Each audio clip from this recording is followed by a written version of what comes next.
Okay, all right. Okay, here's what I'd like you to do first. I'd like you to open up your textbook. We're going to do notes as well, but I'd like you to open up your textbook. We're going to kind of walk through the process of basically how to read that textbook. I know that seems weird. This course is challenging, I know it is. But the problem is, like, what most people start with is just, how do you even read your textbook? How do you know how to look at examples and where they're found, and, you know, the pages, because every book is different for math, but like going from like your geometry textbook to that pre-calc book was a major leap. This is another leap to get used to the notation, how they do it.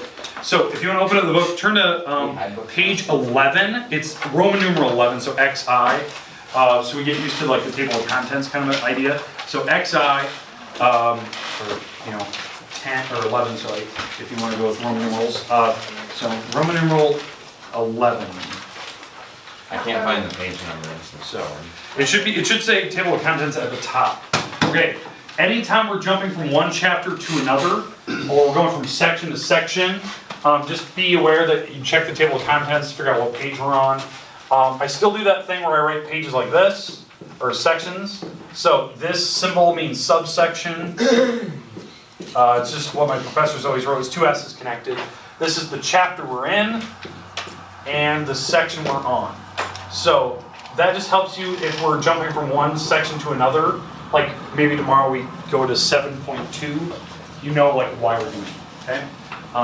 So that tells you where in that book. Now if you look, the first chapter alone is 75 pages. It's quite a bit. It's you know, for how thick this book is, that's still a lot of pages. So try to get you up to speed on like your Algebra 2, your pre-calc, so that way we can just jump right in. So a lot of this is just basic Algebra 2, basic pre-calc material. You know, graphing, looking at functions, looking at, you know, order of operation stuff. It's kind of nice. It does a nice little review. There's topics that are covered in there that you might have forgot about, little things. And I'll always fill you in. There might be stuff outside the book we'll kind of fill in, like how to graph stuff, like a little checklist we always go through when we graph. But there's topics that, you know, that I'll throw in there every now and then. That, you know, there's a chapter completely like that's not even in this book that we have to cover. So that'll be near the end. So just kind of keep that in mind that we don't go in order, but every day you're in here, we're probably talking about something that's somewhat difficult after chapter 1. So keep that in mind. There are some days we'll spend multiple days on one section. So what I would expect, if you keep flip another page on the table of contents. You know, there's 10 chapters, I believe. I don't think there's 11. I think there's 10.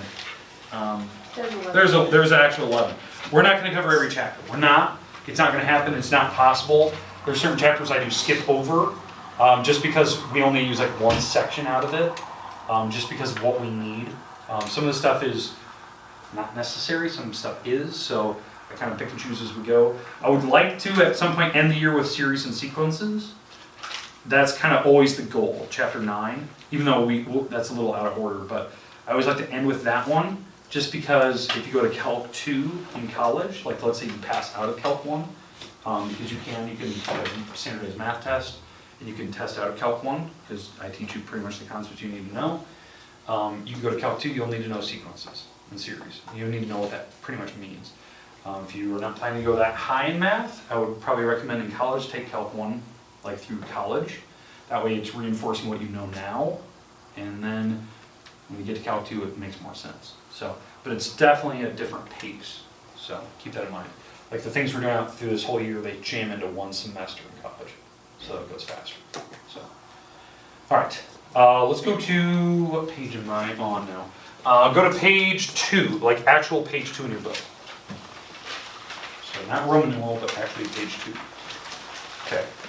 This is getting you a sense for the sections, what they look like. There's no fancy graphics. It's all black and white. There's some blue every now and then for, you know, definition boxes where they shaded in. It's pretty cut dry. There's no fancy graphics like your pre-calc book or your geometry book. They're just getting to the nitty-gritty and they just kind of go through. Usually the title at the top, you know, functions and, you know, function and change and whatnot. They usually do a pretty good job of sticking with that topic. There's sometimes they jump out and they talk about some weird stuff. They usually try to bring it back together. But if you notice, there's lots of definitions. They have words in bold, kind of like your geometry days. They have examples that are marked, I'm looking at page 3. They have examples marked in black, example 1, example 2, et cetera, et cetera. I think their examples are pretty good. They're not actually too bad. I try to stay away from the examples the book uses. So if I do my own, I'll try to make up something that's similar, but that way you get at least 2 different examples. I'm not just repeating the ones in the book, because I don't read those. Turn the page. Okay.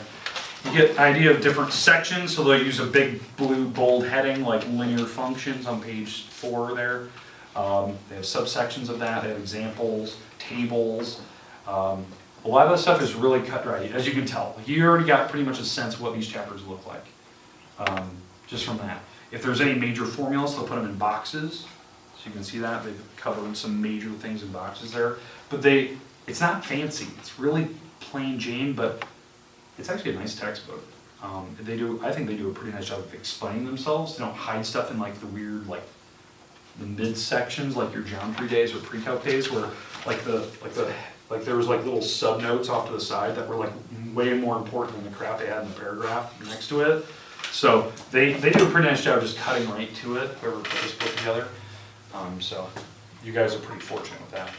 If you turn the page, let's go look at some of the homework problems. So we're on page 4 or 5, or 6 and 7, sorry. So if you're on page 7, page 7 is where the homework starts. You get a sense for it.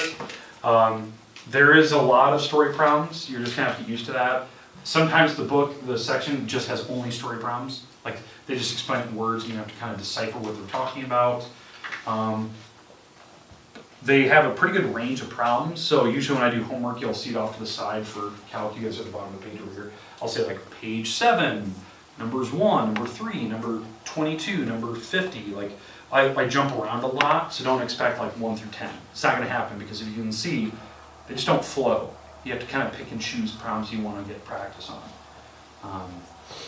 There's some that they want you to draw, there's some that they don't, so just keep that in mind. Turn the page, go to page 8. So you see 8 and 9, the problems just keep continuing. Turn the page again, so we're going on page 10. Problems keep continuing, get story problems getting bigger and bigger and bigger. Keep turning the page until you get to the end of the homework. What is that, page 11? 12, sorry. Yes. 11 is where the homework stops, 12 is where the section begins. They don't waste any space. They're just starting the next topic and they're going. Where's all those? None. 0. 0 bits, no pretty graphics. They're cut dry.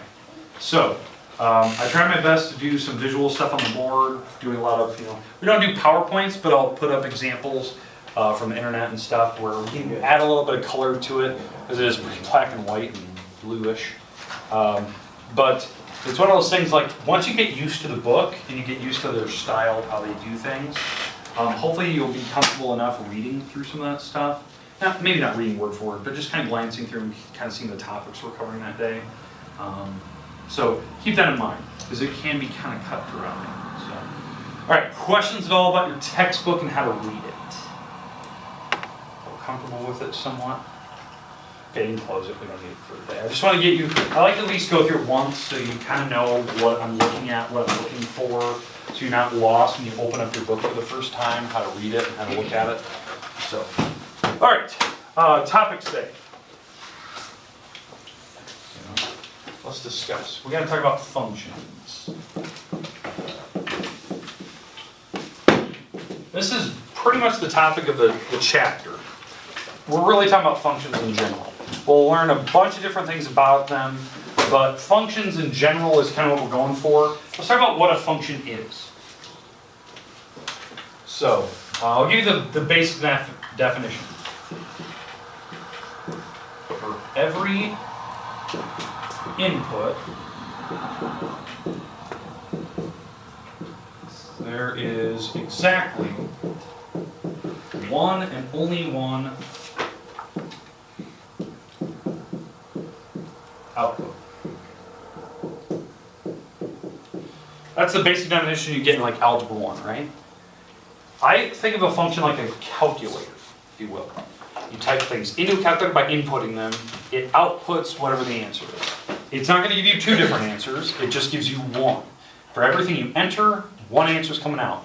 If there's more than one, it gives you an error, because that's not a function. You typed in something incorrectly. Not a domain error, just something was typed wrong, right? There's two parts, and I even said one of them. There's two parts of every function. There's a domain, and there's a range. So what I always think of is like, if you have your function as your calculator here, this is your function, the domain are the things you're entering. It's like the numbers you're putting into the formula. The range is the answers coming out of it. Right? That's why sometimes your calculator says domain error. Well, the number you're entering into that function didn't even work in the first place. Like you weren't allowed to use that number. Like when that could ever happen, it could be something like this. Maybe this is your function. Maybe this is your f of x, right?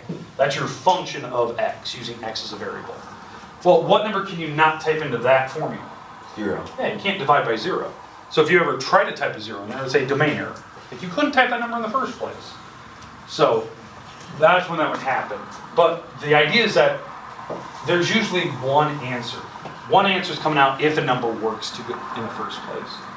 So for every input, there's exactly one output. Now, the idea is that it's called the uniqueness property, like that the numbers going in have to come out exactly one number. That's why it has one answer.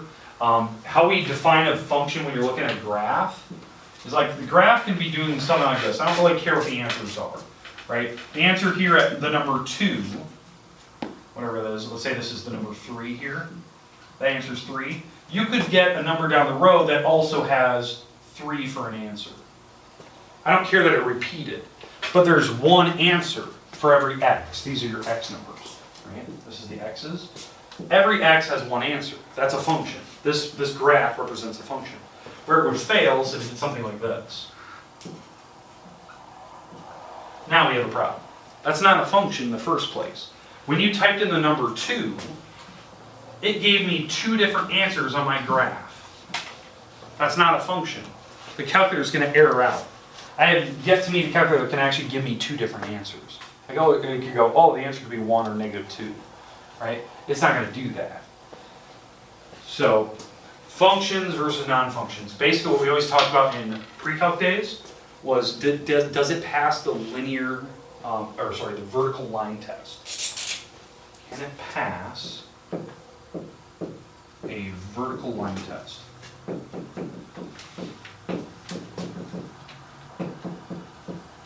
That's what we're always checking.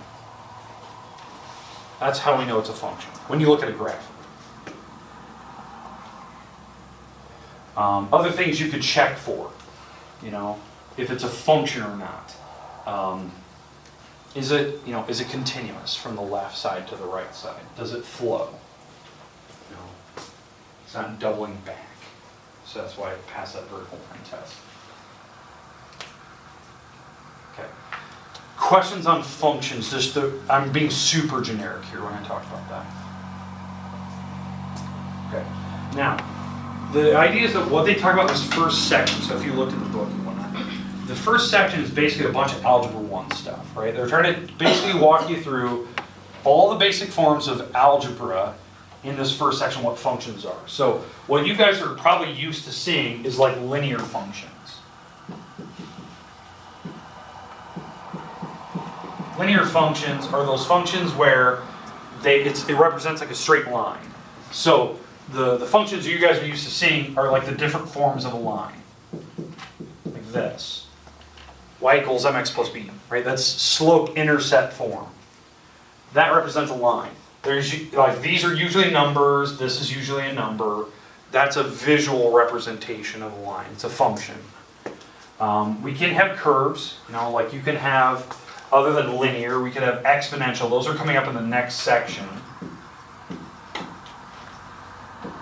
We can have exponential functions, certain types. Certain ones can be linear, or can be functions for exponential. But this is the second section. So the goal in this first one is just to look at these. That's kind of nice. Review, what slope-intercept form is, what standard form is. So it gets used to those basic notations of how do you draw it, what does that mean. They use some terminology that we probably haven't seen since pre-calc days or even Algebra 2 days. All right, questions on the types we're going to focus on.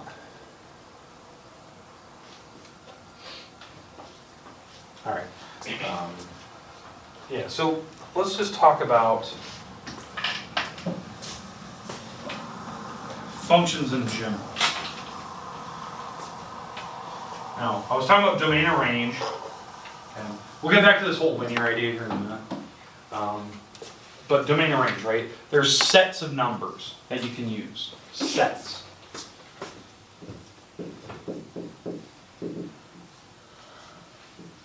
Now, typically in this class, when we use sets of numbers, we're using the real numbers. Real numbers, the notation they use for real numbers, it looks like an R with like a little extra line on the back of it.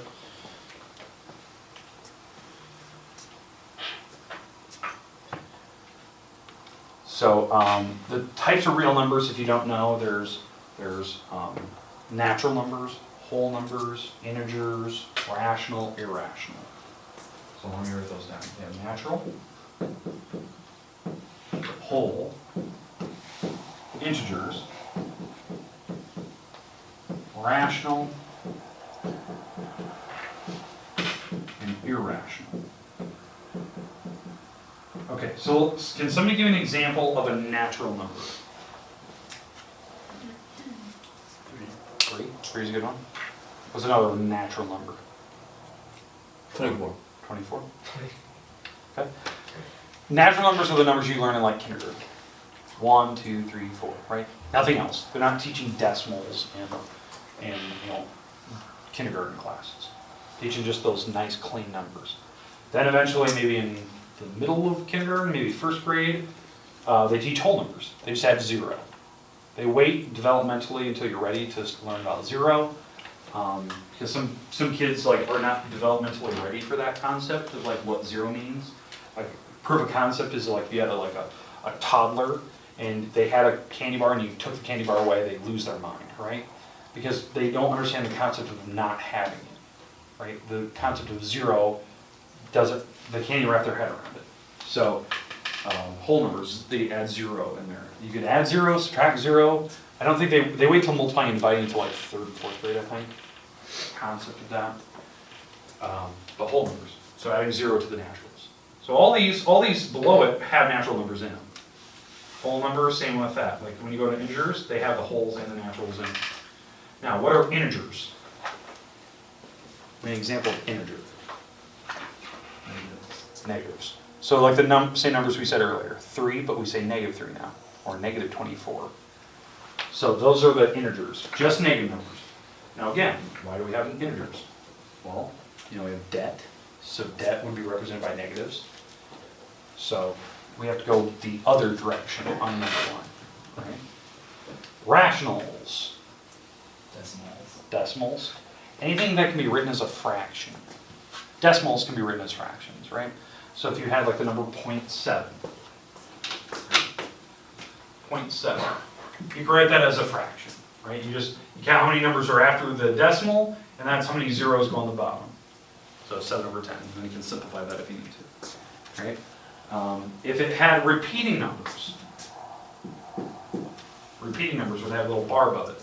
The rule for that is you see how many numbers are underneath the bar, but behind the decimal, so that's how many 9s are on the bottom. That's how you do repeating numbers. Now, it gets more difficult if there's numbers not underneath the bar. That would be a completely different process. If it was something like this, and the 2 wasn't, now that's a different process. There's a different way to find that. But if you can write it as a fraction, that's a rational number. All right, questions about rationals so far? Any whole number, integer, or natural number can be written as a fraction. You just put 1 underneath it. What about irrational? Goes on forever. Yeah, numbers that never end, never repeat. Or what they say is non-fractional based numbers. So like pi, you can't write it as a fraction. So they have some fractions that get really close to pi. Like one of them is like, 22/7 or something like that. It gets really close to pi. It's not exact. Because you can't write pi as a fraction. You get close to it. So irrational, nothing that can repeat, and nothing that ends. So those are the hardest ones. So typically for us, it'd be like square roots, radicals, certain types of radicals, cube roots or square roots, it doesn't matter the type.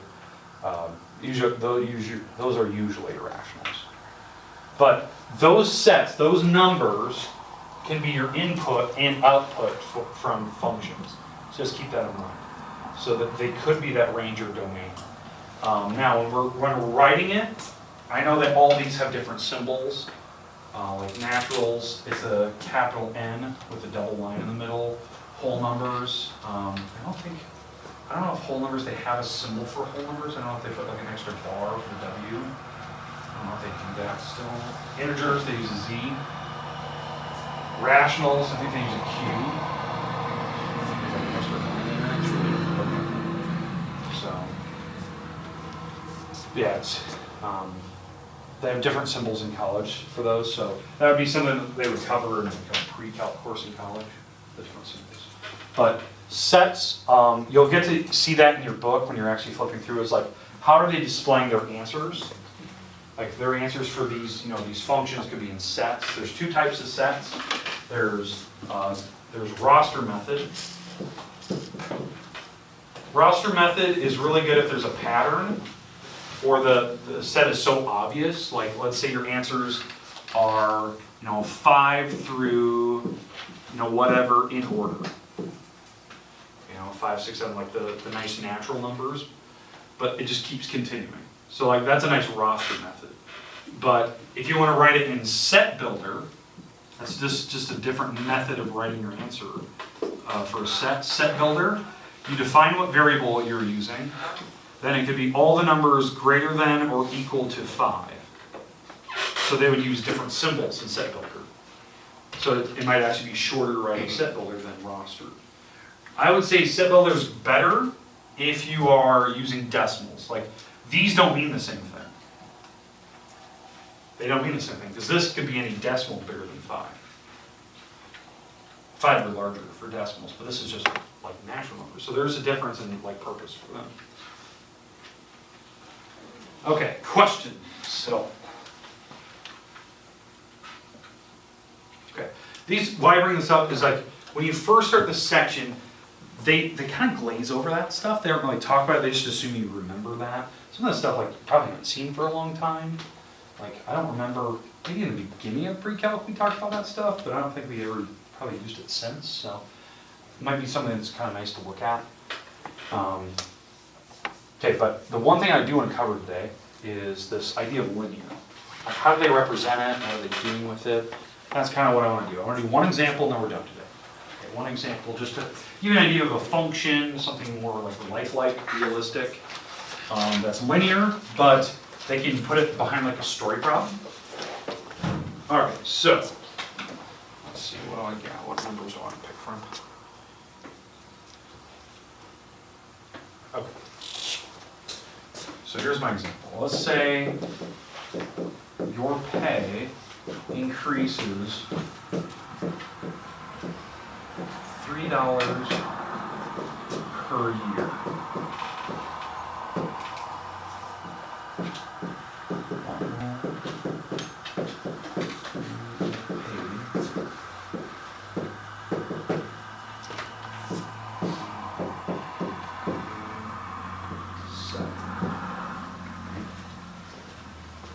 So that could be the question. This is a function, right? We can come up with a formula that represents it. Now, there's something that we need to know, right?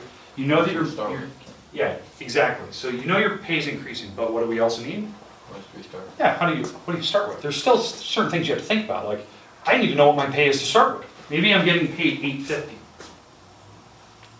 Maybe this is my pay, right? I'm getting paid $8.50. I need to know that before I even start it. So I need $8.50. I'm increasing by $3 per year. So maybe my X is the number of years. So if I take the number of years I'm working times 3, that'll be my my pay, and I add it to my original. This will be my function. So this is my function using X as my variable, and this would be the formula that represents it. Does that make sense, like the concept of how they write it? Now, these mean the same thing to me, okay? This is using a y, this is using f of x, a function of x.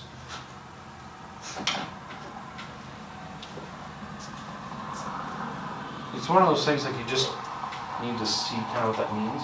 So, let me give you one last thing here.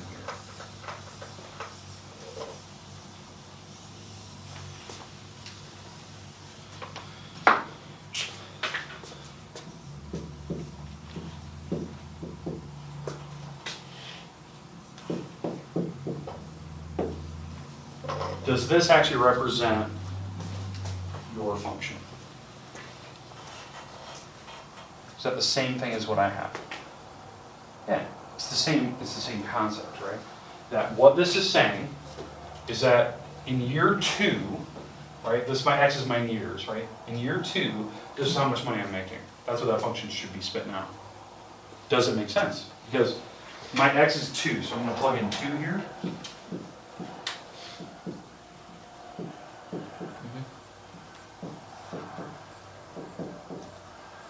Did it make 1450? Yeah, it did. So those mean the same thing to me. Now this is maybe a specific example of that function, but it is using the same formula. It plugged into the x, this is what it's spitting out. All right, questions at all about functions in general? That's a very linear based problem. You can see the pay is increasing for each. The slope is 3. That's the rate of change. This is my y-intercept, that's my starting point. That's what you need to know, the starting point of the y-intercept. The vertical intercept, that's what the book calls it.